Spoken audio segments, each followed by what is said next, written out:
የማዳም ቅመሞች ዋይፋዩን ካገኙ ምግብ አይፈልጉም። ለዋይፋ እንደሚሆኑት ለአገር አይዋጉም። ረሃብ ይመርጣሉ ዋይፋይ ከሌለው ቤት መቀመጥ አይችሉም እሱ የሌለበት። የዋይፋ ፍቅረኞች የዋይፋ ፍቅረኞች ቅቅመሟ ቅቅመሟ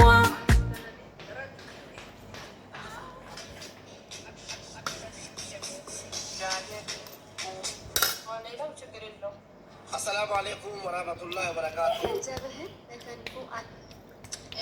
ገንዘብህን በከንቱ አትበትን፣ በልቃኝም አትበል፣ የሰውነትህንም ፍቃድ አትከተል። እኔ ኃይለኛ ይችለኛል አትበል። እግዚአብሔር ፍዳ አልተቀበልኩም አትበል። እግዚአብሔር ብዙ ዘመን ይታገሳልና። ስለ ኃጢአትህ ንስሐ መግባት አትፍራ፣ የእግዚአብሔር ምሕረቱ ብዙ ነው። ኃጢአት ይቅር ይለኛል እያልህ በጎ ኃጢአት ላይ ኃጢአትን አትጨምር።